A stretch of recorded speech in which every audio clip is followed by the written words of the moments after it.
out for today, hopefully. Fingers crossed. Please call our experts at 1-833-882-8872. The number again is 1-833-882-8872.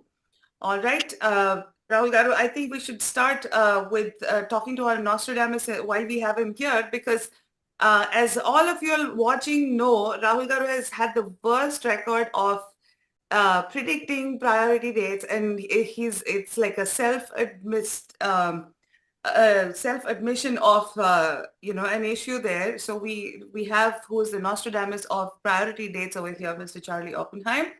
So Charlie, we'd like to talk about what we can expect in the coming months and years in the employment-based visa movements. What do we expect for EB2 and EB3 dates for India? Gentlemen, please feel free to jump in as and when you require. You guys are the subject matter experts here, so I'll rely on you for that. Okay. Well, don't feel too bad about the predictions of the dates.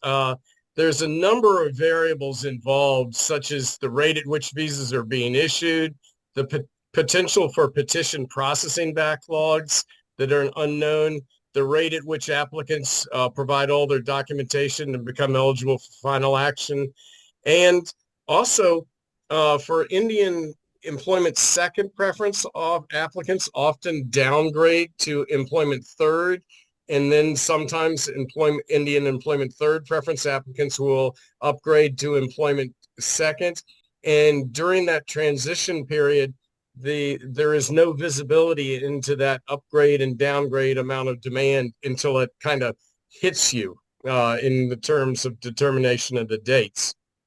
Going forward, it's important for people to realize that the annual limits for employment annual limits for fiscals 2021, 22, and 23 were artificially high, and that's because of the impact COVID had on the number use for family-sponsored numbers, where the State Department primarily processes those overseas. So the unused family numbers are then added to, to the next year's annual limit for employment. And for example, in fiscal 2022, that resulted in 140,000 extra numbers. So not only were the limits artificially inflated, the rate at which the India first, second, and third preferences, those final action dates, were also artificially inflated. And beginning in fiscal 2024, things are returning more to normal. I think the employment limit for 2025 will actually even be a little bit lower than it is this fiscal year. So Charlie, we have seen February 2024 visa bulletin, only EB3 advanced a month though, nothing else moved anywhere. What is expected? Because most of the audiences here are Indians. What are you expecting going forward for the employment-based green cards? Those people, especially those people who are waiting to file the adjustment of status from January 2015 onwards forward. Right. I think that people should be in for slow movement in India, first, second, and third. And the primary reason, especially in the employment second and third preference categories, is this fiscal year, there are rest of world final action dates imposed for second and third preference category. That means, unlike previous years, there are no otherwise unused numbers which can fall across and be added to the normal India second and third preference per country limits. Therefore, this year and probably next year and maybe going forward, for at least as long as there are rest of world dates listed, India is going to be subject strictly to the amount of numbers available under the per country limits. That is going to minimize movement as we move forward. The one positive thing is, in the employment fifth preference category, there's three new categories which are all listed as current, and even the India unreserved category is also a somewhat nice date. So this is the EB5 that you're referring to? Yes.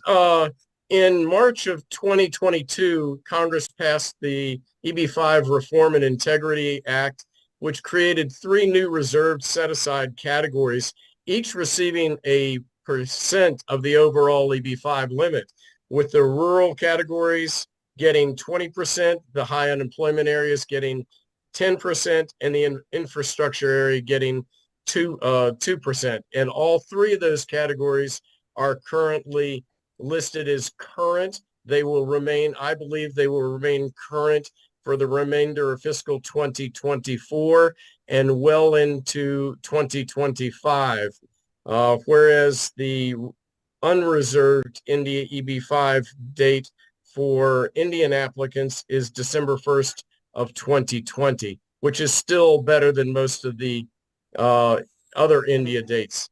It's also important to remember that with this EB-5 program, applicants who have the means to do so can file for an EB-5 visa, even if they already have a petition approved in the employment first, second, or third preference category. So this is a wonderful opportunity, basically giving them 2 chances at a visa each month. Wow. So Charlie, a lot of questions coming out for you. Is that the priority date movement, you said, when would because tons of questions are coming, when is expected May 2015 date to be current? When is expected to be 2014 May to be current? Will it ever be current for Indian nationals under the employment-based second and third criteria? Oh, no, I see no hope of India's second or third ever becoming current. The reason being that there is so much demand, even with the availability of otherwise unused first, second, and third preference, or excuse me, second and third preference numbers, there are not enough of those to allow all the pending India second and third preference demand to be met. So there would be some type of India second and third date always. But again, I must stress the lower annual limits and the adherence strictly to the per country limit, as long as there are rest of world dates in the second and third preference category, means there are very limited supply of numbers available. And I'll give you an example. The India second and third preference annual and first limit this year is a little over 3,200. In fiscal 2022, when I mentioned there was an all-time high, India second used over 55,000 India second preference numbers because of that high limit, and the worldwide rest of world was current for second preference, meaning all those extra otherwise unused numbers flowed for use in India's second preference. That isn't happening in 2024 and will not happen, I don't believe, going forward. Right. When do you expect... sorry. Go ahead. Rahul. No, please go ahead. You go ahead. When do you expect the date? You know? Sorry. Go ahead. Sorry, guys. No, there was one question about why EB2 is behind EB3, and if there are not enough downgrades that are filed, what is the reason? And also, in general, I'm sure Rahul Garu was also going to ask this question about why is it so difficult to predict priority dates, you know? Well, like I said, in terms of predicting the dates, there's just so many variables involved. I think one of the reasons the rest of world second and third preference now have final action dates, which are negatively impacting the India dates, is because of a lot of demand that was basically unknown because applicants had not been coming forward at the rates, possibly because of the petition approval backlogs, possibly because they weren't submitting documentation. Those were not taken into consideration last fiscal year. They're kind of the unknowns. You can see that demand is out there sometimes, but you have no way to gauge always how quickly it will come. Again, the upgrade and the downgrade, that often played havoc with my setting of the India second and third preference dates, because when the Indian second preference applicants saw that the third preference was more advantageous, large amounts of them would downgrade to third preference. And you have no visibility of those downgraded cases until they're approved. And then suddenly the Immigration Service would request numbers for Indian third preference applicants with very early priority dates. And it's important to remember that not every applicant with a priority date earlier than the established final action date has been taken care of. And we would literally get thousands and thousands of numbers or applicants reporting to us on a monthly basis who had been eligible for final action on their case for months, in some cases years, because they were slow in processing their case, or in some cases because delays in the approval of their petition. Charlie, it sounds like EB5 is a good place to be at this point. I think it is, and Joey can speak to this much better than I, but for applicants who have the means to do so, filing in one of in the rural reserve category, new category, provides a very attractive opportunity. And there are a number of reasons which Joey can expand upon much better than I. Sure. And how long do we expect this EB5 category to be current? The three reserve categories, I believe, will be current for all of fiscal 2024. I think it is likely to be late in the second half of fiscal 2025 before any final action dates may be needed to be imposed, because a final action date should only be imposed when the amount of number use is going to exceed the annual limit. And right now, there are not enough approved cases which are resulting in visa issuance or adjustment of status resulting in a green card to use all the available numbers. And those rates are going to have to be ramped up very, very high in fiscal 2025 before there starts to be a concern which would require a final action date. So things should stay current, which is very beneficial, as Joey can allude to, for the foreseeable future. Before we go to EB5, yes. I have one question, because a lot of audiences have this question. What made you move the EB3 forward in October 2020 as compared to EB2? In October of 2000, are you talking about the application filing date or the final action date? The application filing date in 2020, September 2020, for the date of Yes. At that time, the information, the State Department relies heavily, we would consult with the U.S. Immigration Service regarding the amount of petitions they had on file, the petition approval rates, how fast they thought they would come forward. And when the application filing dates, which were announced for October of fiscal 2020, they were established in anticipation of numbers being available for those applicants by September of that fiscal year.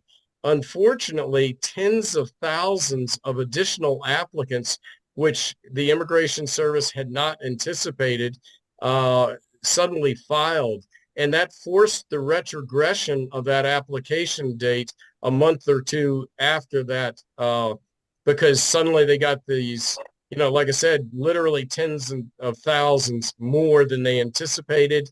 And that amount of numbers they knew that they could not be processed.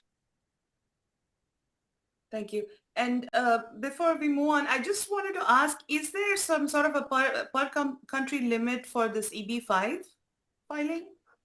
Yes, per country limits are imposed on all immigrant visa categories, and Congress imposed a 7% limit so that a few countries could not monopolize the use of the vast majority of numbers, but there is a couple things can affect that limit.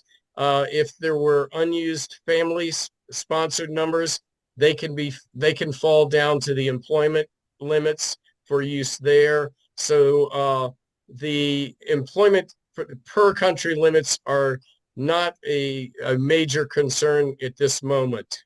They may become at some point in the future, but at this time, they are not an issue. Okay. Thank you, Charlie. All right. For folks who are joining us, we also have Joey Barnett, who is a distinguished partner at Wolfsdorf Rosenthal LLP, where he focuses on EB5 cases and he assists a lot of immigrant investors with gaining permanent residency in the U.S. through the investment in businesses or USCIS designated regional centers. Joey is recognized for his work in counseling U.S. businesses on utilizing these regional centers for the EB5 capital. Joey, again, welcome to the show. Thank you so much for having me. Thank you, sir. We have a ton of questions that's EB5 related because that seems to be the flavor of the day right now because with all that's going on with EB2 and EB3 as well. Rahul Garu, would you like to start with the questions? No, you go ahead. You go ahead.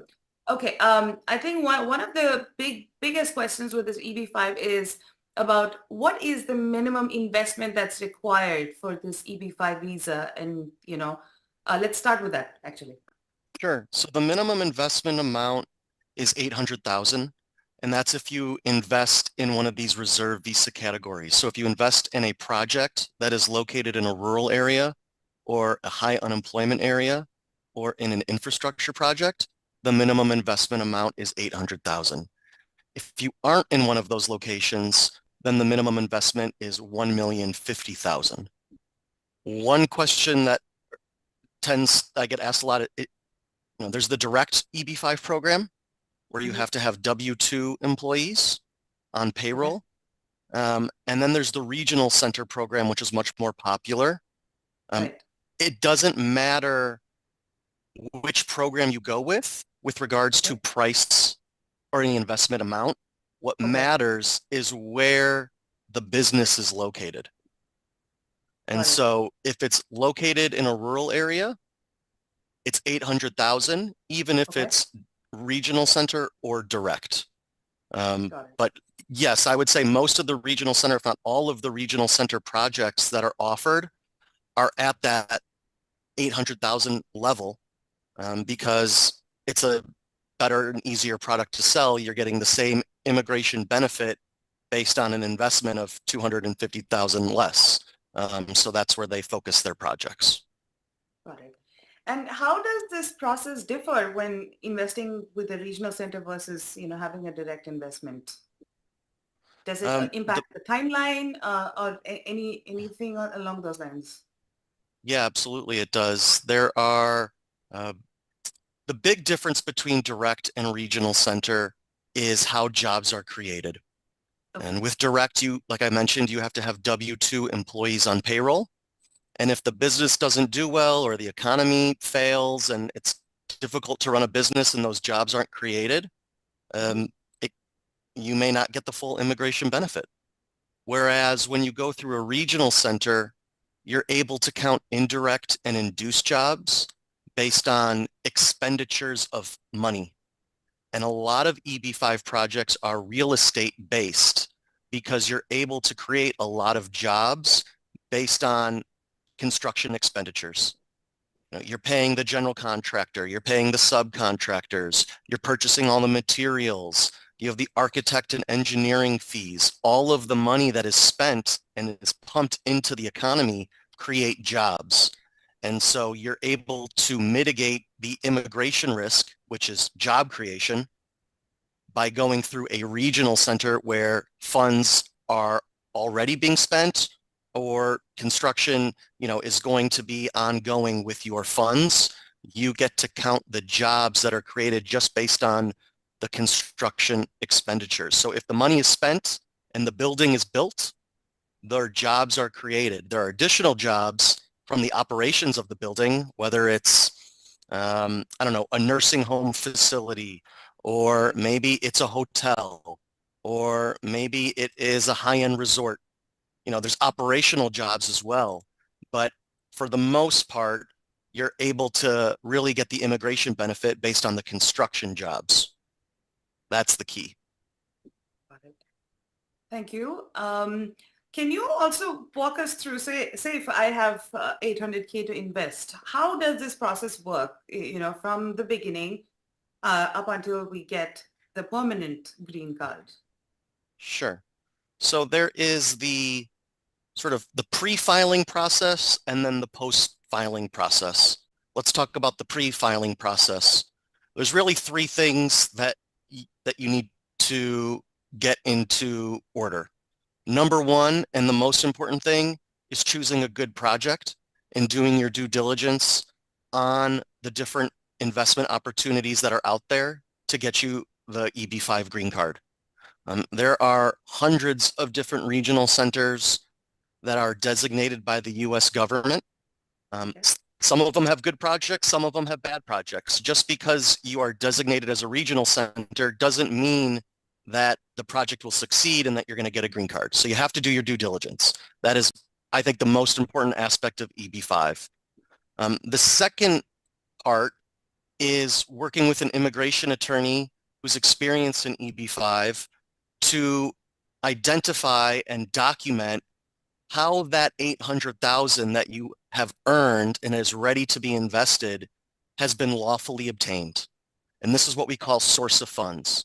The US government is a stickler on this. They are incredibly technical, very picky. They act like a forensic accountant. They want to see bank statements. They get really, really detailed and they dig into the past. And so when you say I have 800,000 sitting in an account ready to be invested, my first question is, well, how long has the money been in that account? Where was it transferred from? What documents do you have to verify that that money was lawfully earned? And in that sense, with source of funds, the case is as unique as every investor, right? People get money from multiple different sources. Right. It can come from within the United States. It can come from out of the United States. It can come from both. It can be money that is gifted from family. It can be money that is lent from a bank because you have put up your home or rental property as collateral. And you work with your immigration attorney to document and strategize what makes the most amount of sense from a financial point of view. You want to make the most of your money and make it as productive as possible, but also from a documentation point of view and making sure that you can satisfy USCIS's requirements to get the EB-5 case approved.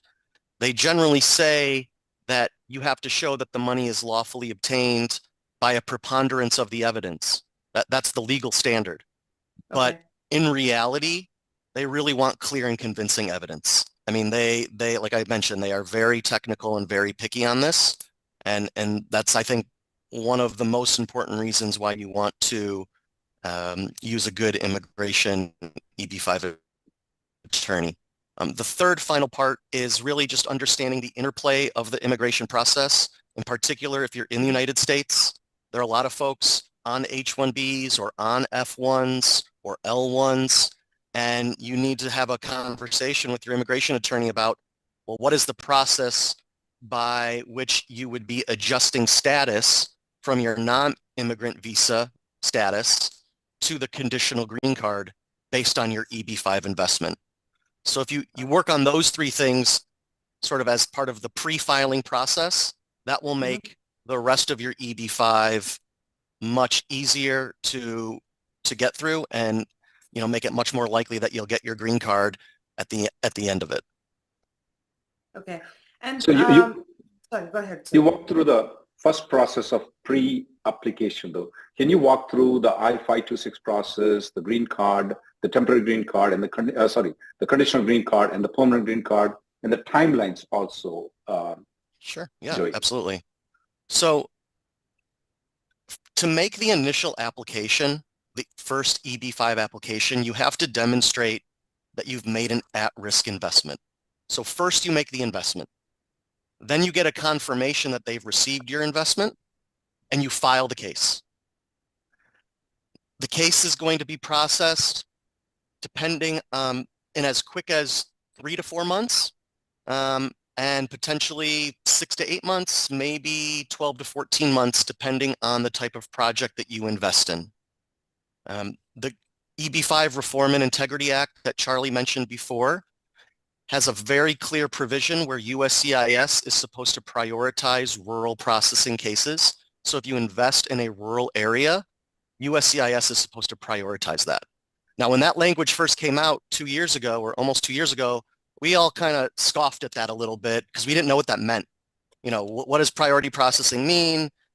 Is it just marketing, or how are they actually going to do it? But what we've seen in practice are cases being approved in as quick as 3 to 4 months. High unemployment cases we're seeing being approved in as quick as like 8 to 10 to 12 months or so. So when you file the EB-5 case, if you're in the United States, you also file for an adjustment of status at the same time because it is current in the visa bulletin. And that's the unique opportunity that we have here. So you file your EB-5 case, you file the adjustment of status, and your adjustment of status will be pending until they approve the EB-5 case. And when they approve your EB-5 case, if the visa bulletin at that time says that there is a visa available, then USCIS has the authority to approve the adjustment of status application. When that adjustment of status application is approved, you get the conditional green card. It comes in the mail. It says you became a green card holder on date X, and it expires on date X plus 2 years. And then you use that conditional green card to live, work, travel in the United States during that 2-year period. At the end of the 2-year period, you file to remove the conditions. What are those conditions? 1, that the jobs have been created, and 2, that you've maintained or sustained your investment for a specific period of time.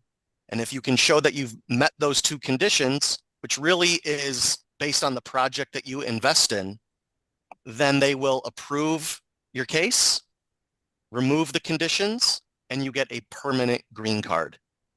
In general, I would say this entire process can take around 5 to 8 years when it's all said and done, depending on the potential for certain visa backlogs. And that's something I want to be very clear on.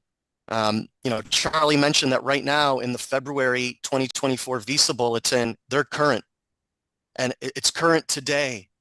But what matters is what is the final action date at the time of your EB-5 approval, not at the time of filing. So at the time of filing, it's great because you can take advantage of the adjustment of status and file that, but they won't approve it until your priority date is current. And unfortunately, USCIS isn't the best at providing us with regular data on how many cases are pending and in the pipeline so that we can get and make accurate predictions for clients. We're always a little bit behind. And what folks are having to do are file Freedom of Information Act requests just to get that information so that we can provide it to potential investors. And what we got from the most recent one, shows that there is enough demand in the pipeline already for there to be visa backlogs at some point in the future. And that's what Charlie alluded to before. But if you know that EB-5 is where you want to be because you're looking at the EB-1, 2, and 3 priority dates and their slow movement, and you have an Indian-born child who could potentially age out because of those slow movements, then EB-5 is a very attractive option. And why many Indian nationals who are in the United States who are looking at these visa bulletins and being distressed about it, they've saved money, they've worked hard, and now they're able to use their hard earnings and go a different path to a green card. And as Charlie mentioned, you can move forward with your EB-5 case and also stick with your EB-2 or EB-3. They're mutually exclusive. There's no impact on your EB-2 or EB-3 because you file for EB-5. And so really, you're just getting a second ticket to a green card. You're standing in multiple lines. And that's really the unique opportunity. So, overall, you can expect when you file the adjustment of status, you also file for interim benefits, the employment authorization document, and for advanced parole. Those are interim benefits that you have during the time in which the adjustment of status application is pending. And as I mentioned before, the adjustment of status application will remain pending until your I-526 is approved and a visa is available and USCIS approves that adjustment.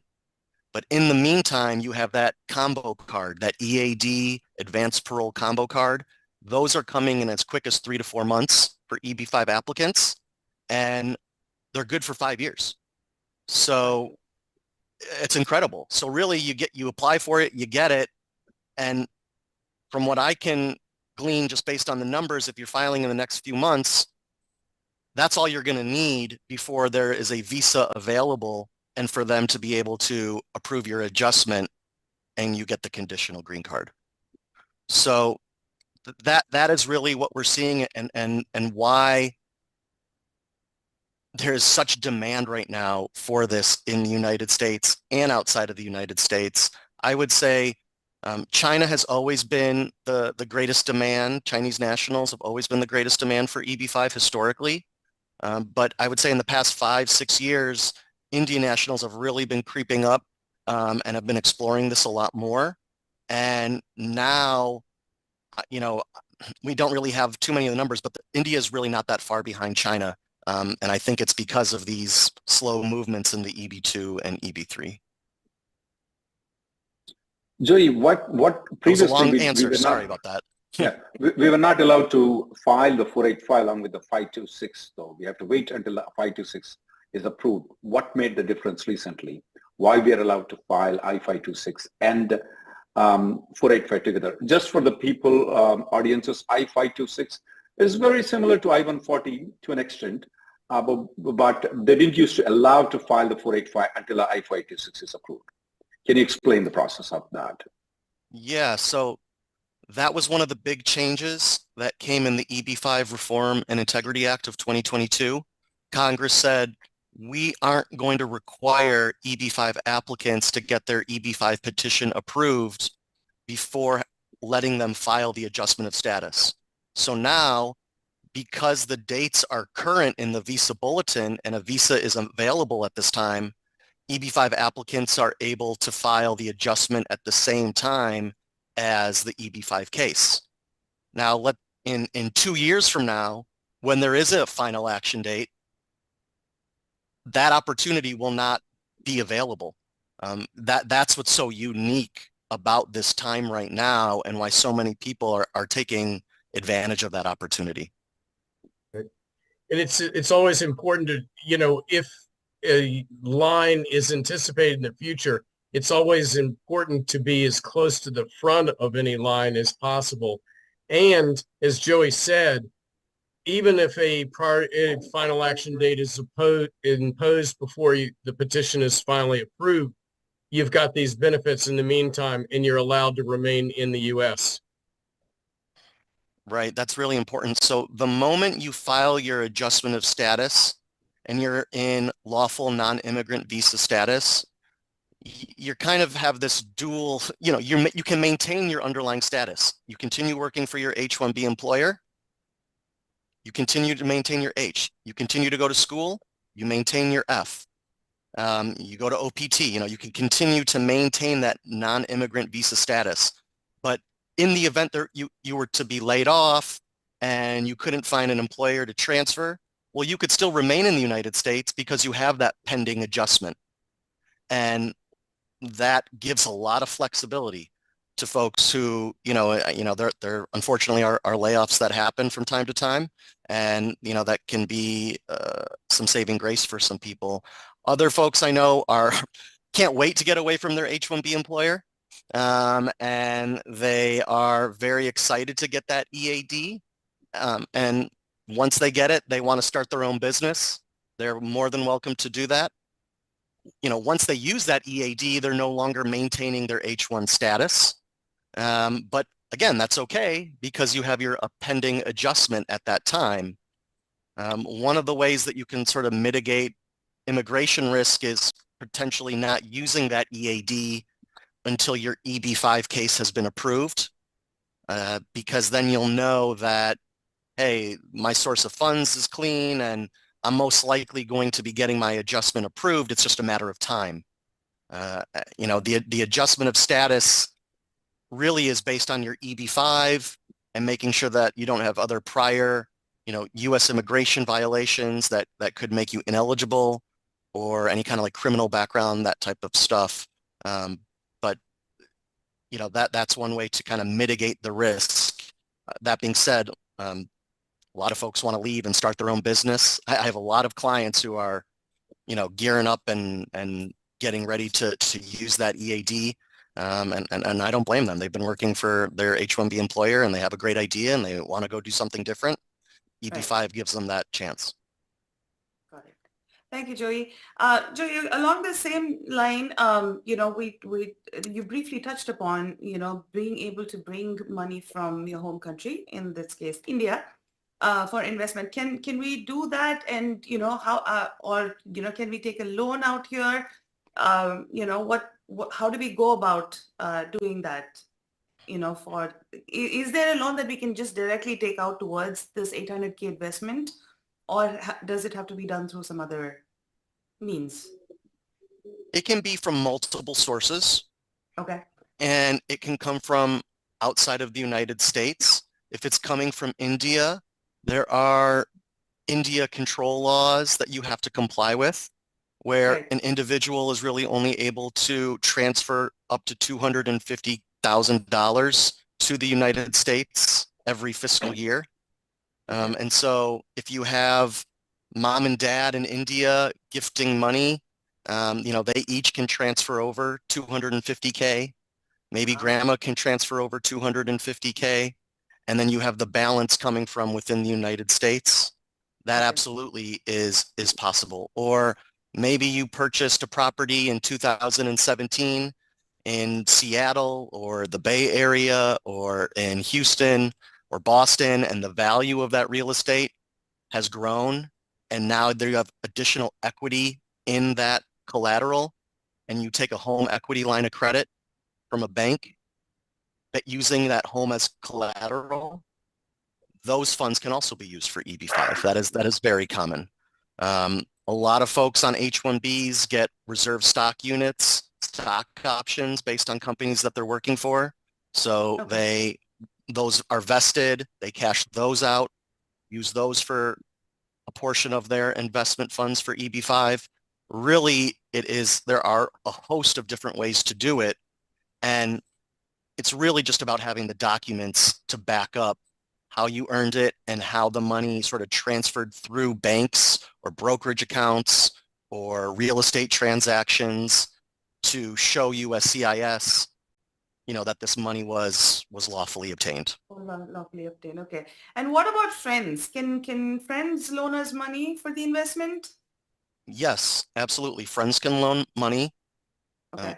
In those instances, there would need to be a loan agreement between the friend and the EB-5 investor, but it can be a standard, simple loan agreement.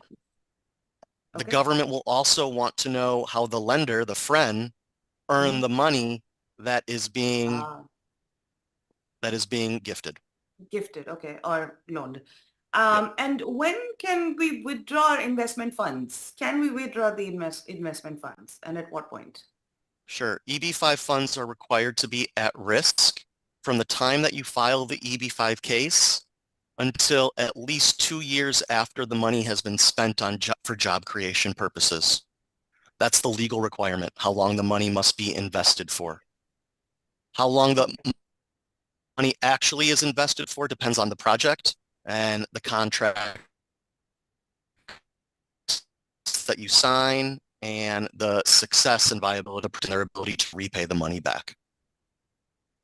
Right. And is there a scenario where we lose the money? Does it still guarantee us a green card then, EB-5 funds must be at risk, so there must be a chance for loss. That is Okay. the technical requirement, but there are ways that you can mitigate that risk. Okay. And different EB5 projects have different characteristics on how you do that mitigation. Maybe there's a developer guarantee in the event that the I-526 is denied, or maybe you're providing a secured loan and you're investing money in a company that is providing a secured loan, and the value of the collateral exceeds the value of the loan. And so in the event that the loan was not repaid, you would be able to foreclose on the asset and get your money back. But yes, to answer your question, frankly, yes, the money can be lost. And that is why it is so important to do your due diligence in the beginning and pick a project that not only meets your immigration goals, but also make sure that you get your investment goals back, or investment funds back. Right. And in the event that these funds are lost, does it still guarantee us a green card though? It depends on whether jobs have been created. So we have Okay. had clients in projects where the jobs have been created, but the business that they have invested in has filed for bankruptcy, or the economy didn't do as well, and their refinancing has been delayed, and so the repayment has been delayed. That has also happened, yes. But if it's really about the job creation, was the money used for job creation? If that's the key, then you can get your green card even if the project fails. Okay. Okay. Got it. Thank you. All right. What are some of the other risks involved with an EB5 investment? So when you're evaluating risk, there is immigration risk and there's investment risk. Immigration attorneys can't really provide investment advice, but we can sort of talk generally about how projects are structured. And a lot of times in EB5, you're not going to be getting rich doing EB5. You're getting the green card, you're getting your money back, and maybe you get a nominal return on investment. There are projects out there that offer higher returns, but those come with higher risks. If you're investing equity into a project, then you're really waiting for the sale or for the refinance for the money to come back in. So looking at the financial structure of a project is really important when evaluating risk. Got it. And so there's one question here. This is from Sudarshan Parthasarathi. Says, can we port dates from EB2 to EB5 or EB3 to EB5 as well? No. Okay. None of the other. No, So EB5 is on their own. You get your its own. priority date based on the filing of your initial EB5 petition, which is called the I-526. That's how you establish your priority date. That's what Charlie was saying before, is you get your spot in line by filing your petition. Got it. And sorry, Rahul Garu, did you have any? Yeah, question? the question from Satish Ramchandran from YouTube Yes. is asking the question. The I-526 processing is almost 50 months at the USCIS website. Is that correct? Or are there any things different that can be done? The answer is it is not accurate for investors who are filing today. That is accurate for investors who filed before the EB5 Reform and Integrity Act went into law. We do have clients who filed in 2019 and are waiting for their cases to be approved. That's why I said before, when this new law came out and they were saying, oh, we're going to do priority processing, we kind of all rolled our eyes a little bit, because what do you mean you're doing priority processing? It's taking you 4 years to work on these cases. And then when we were getting approvals in as quick as 3 to 4 months, our eyes blew up and we were like, we couldn't believe it. And that's what we're seeing for rural investments, approvals, and I would say 3 to 6 months in general. And for high unemployment projects, 8 to 12 months, I'd say. Okay, great. And we have another question here. This is from PK Rancho. says, can we invest this 800K over a period of time, like 6 to 9 months? It's a great question, and it gets to the issue of partial investments. The EB-5 law requires you to have invested or be actively in the process of investing the $800,000. And so, yes, you can make an initial investment and then provide the balance within 6 to 9 months.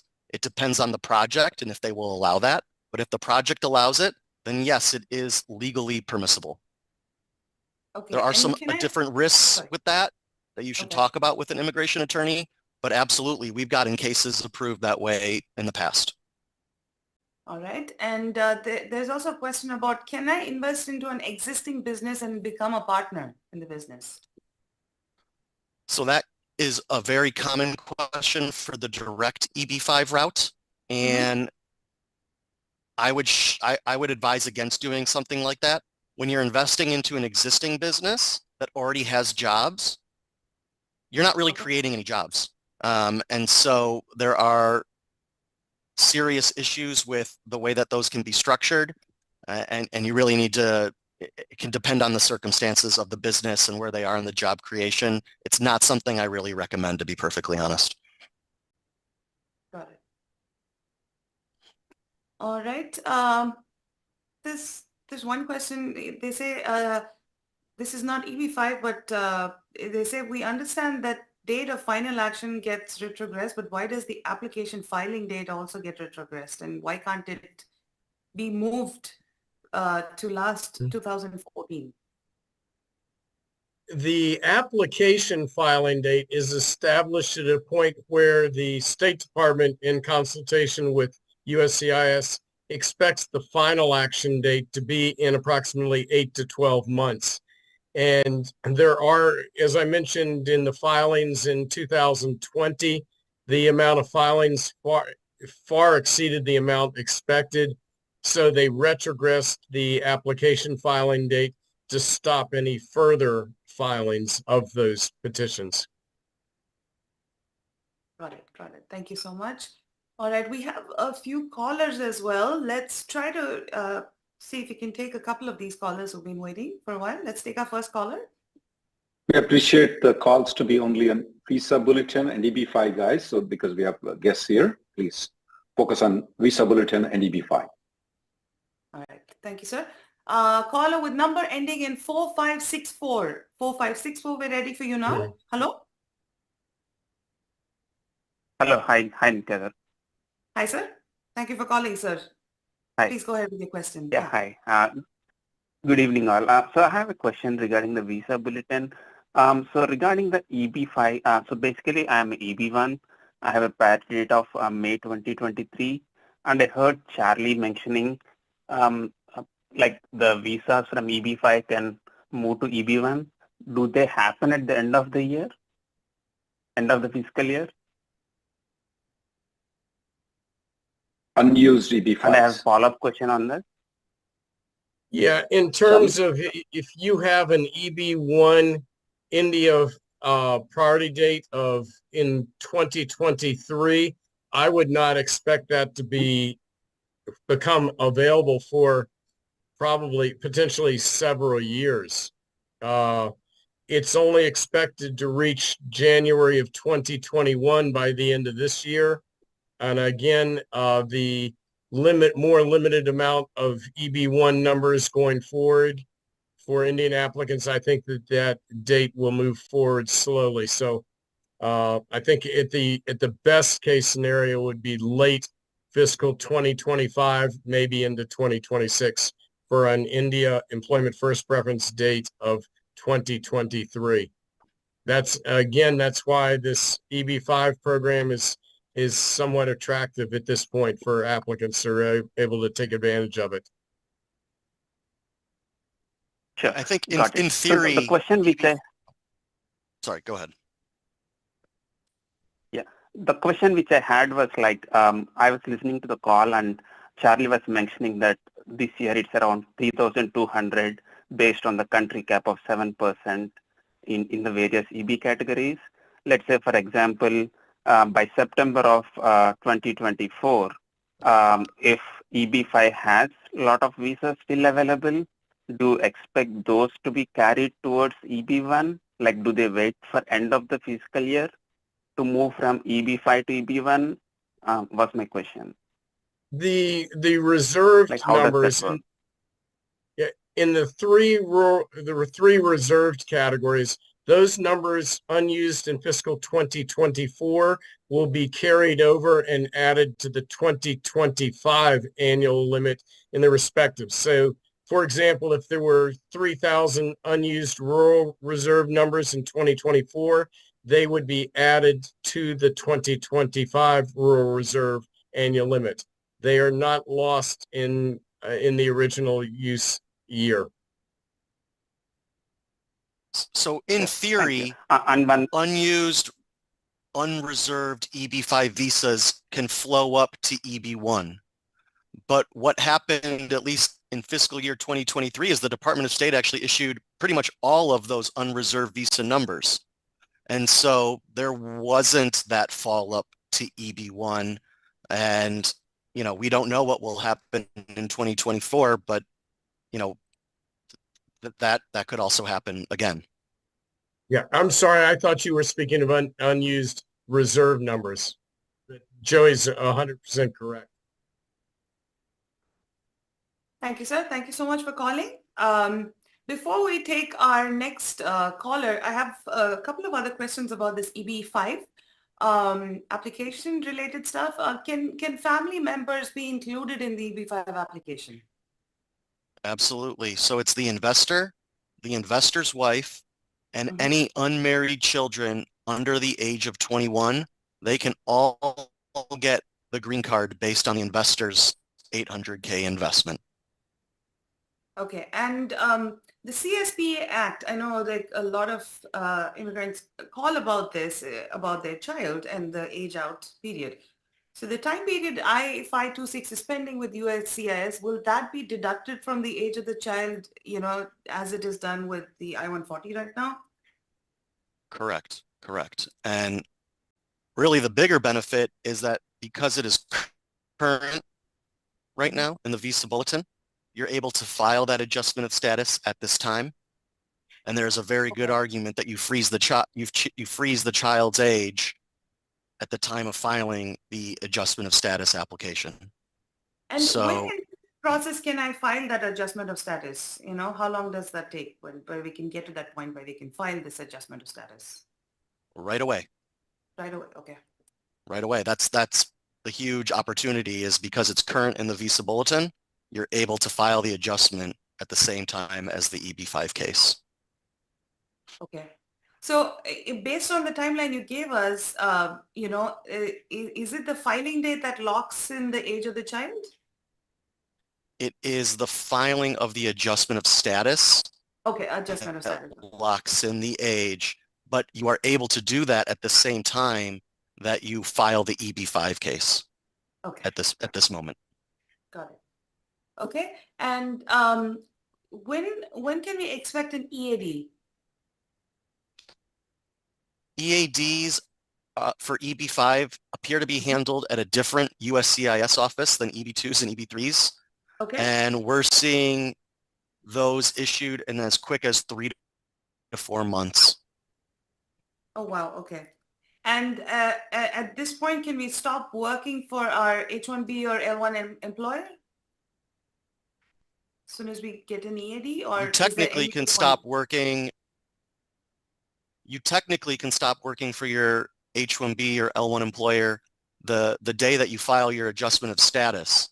You won't be able to work, however, in the United States until you have that EAD in hand. Okay.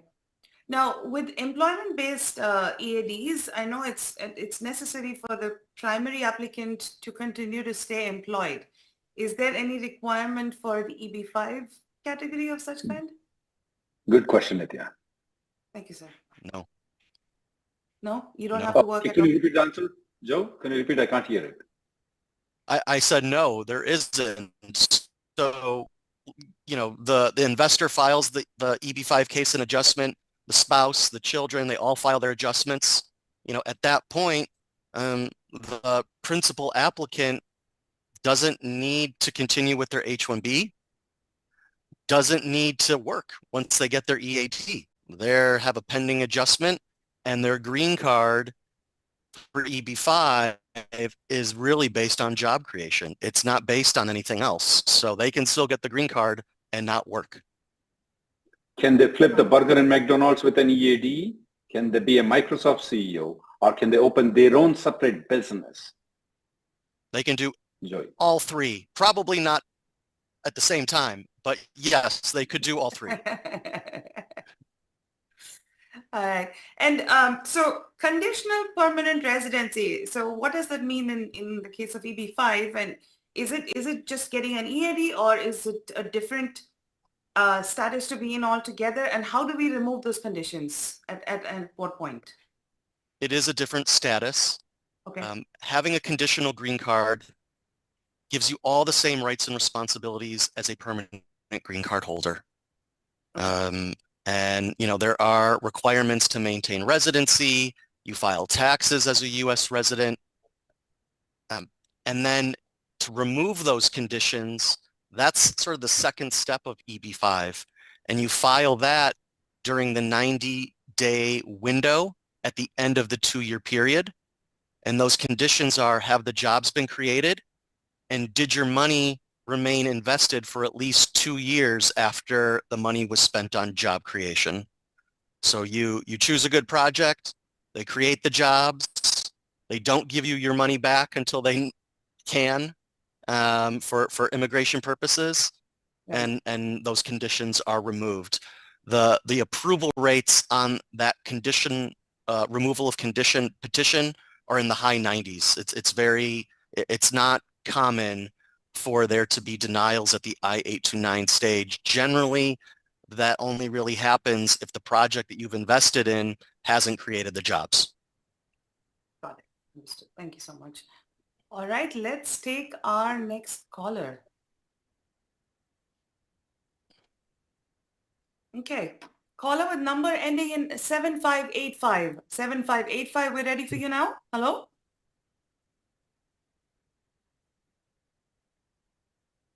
Caller with number ending in 7585. We're ready for you. Hello? All right. Yes, ma'am. Can you hear me? Hello? Yeah. Hi, sir. Hello? Can you hear me? Hi, sir. Thank you for calling. Yes. Hello, ma'am. Please go ahead with your question. Yeah. Oh, okay, sure. So this is a kind of a follow-up call from what I spoke to last time. So my previous employer and the current employer both filed for 45 in March and last year, like in June, and I received an interview. But my employer is saying that my employer and previous employer attorneys are like they are suggesting two different things, that how to withdraw the 485. My previous employer is saying that I should withdraw the application during the interview. But the current employer is saying I should withdraw before the interview. Could you do one favor, because I have a lot of guests here? Why don't you email me at info@rnlawgroup.com. I will call you back. Okay. Let's focus on visa bulletin. Sure, we'll go to the next question. Sure. All right. Thank you, sir. Thank you so much for calling. And like Rahul Garu said, please email him. And just in case other people, if anybody wants to contact Joey, I put a link out there at rnlawgroup.com. There is a link people can fill out, and Joey would will give a consultation with you. If you fill out a small sheet there, we put a link out. You can even email it to info@rnlawgroup.com also if you want to speak with Joey. He's very good. Yes, their law firm has done more than 5,000 EB-5 cases. 5,000 families. So it's not 5,000 individuals, 5,000 families. So they have a good track record. But go ahead, Nitya Garu. All right. I'm actually good at this point. Rahul Garu, is there anything else that you would like to add, sir, at this point? Let's ask Charlie and Joey. They want to add any more? Absolutely. Charlie, you want to add anything, particularly to the Indian people? Of course, they watch you like every word that comes from your mouth for all these years. Charlie, for Indians, what do you have? Any comments? I just think it is going to be very important to be patient and anticipate slow forward movement of the various employment dates and then be pleasantly surprised if they should advance at a faster pace. I have always preferred to be a little bit more conservative on my estimates, feeling that if it moves if the final action date were to move faster, then the applicant could be very happy and not have made plans on my saying, oh, it's going to be moving at this rate, and it doesn't, and they get caught having made plans. And that's a very important thing. You should never plan in advance. Wait for your priority date to be reached by the final action date and everything to have been finalized before taking any type of drastic action. Because even though we're seeing the dates now, it is possible toward the end of the fiscal year that it may be necessary to retrogress a date. And it is also very possible that many of the dates may move in the final months at a faster pace for India because there is so much pent-up demand. The State Department can wait and kind of reserve numbers now, knowing that if the demand is not using all the available numbers, they can advance the dates in the summer and still utilize all the available numbers. So again, plan for slow forward movement of the India dates in the EB1 through 3 category. Got it. Thank you so much, Charlie. And Joey, is there anything else that you'd like to add at this point with regard to EB5? Anything that people should need to sort of look out for? Yeah. Well, one, I really appreciate this opportunity to get to come on your show and speak to everyone. So thank you so very much. The one thing I would say is if you're going to do EB5, the best time to file is as soon as possible.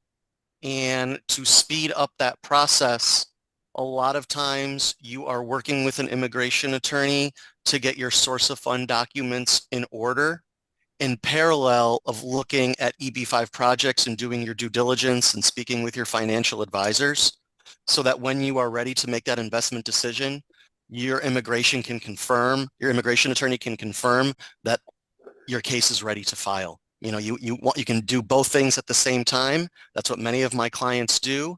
And we're able to file these cases anywhere, in 3 to 6 weeks after being retained. I mean, it is a quick turnaround once that investment decision has been made.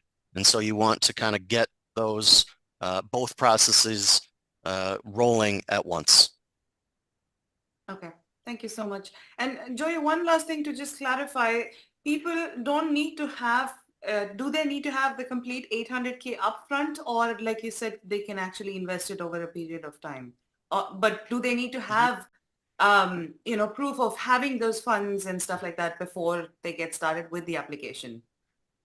So yes, you can be actively in the process of investing and not have the full investment amount when you file the EB5 case, which can be beneficial to establish your earlier priority date. There are additional risks with that, but it is possible. And the most conservative way is to identify where the rest of that money is coming from at the time of filing. And you can say that we had those funds in existence at the time of filing. There are folks saying, well, I'm getting a bonus at the end of 2024, or I'm getting, those cases I'm a little bit reluctant to file. You want to see it in existence at the time of filing. Those are the strongest cases. Got it. Got it. Thank you so much, Joey. Thank you so much. I appreciate that. Yeah. And Rahul Garu, anything else to add, Andy, at this point? No. It's very thank you for Charlie and Joey for coming in. But Charlie has a Chat with Charlie also show at WR Immigration. If you want to type it in YouTube, he has shows coming up, so you can chat with him in WR Immigration. And if you want to reach with Joey, want to discuss about the EB5, there is a link that we provided, or you can email it to info@rnlawgroup.com. There's also eb5@rnlawgroup.com. You can contact, and Joey will be in touch once you drop an email about the EB5. Fantastic. Thank you, Nithya. Charlie, Joey, and Rahul Garu, thank you so much for being on the show today. I really have no words to express how much we appreciate the amount of information that you've given us. I'm sure our viewers are thrilled to bits. Thank you so much for being on the show today. Thank you for having us. My pleasure. And to all our viewers, thank you for watching this week's episode. We'll be back same time, same place next week. Until then, stay safe and have a great week. Thank you and good night.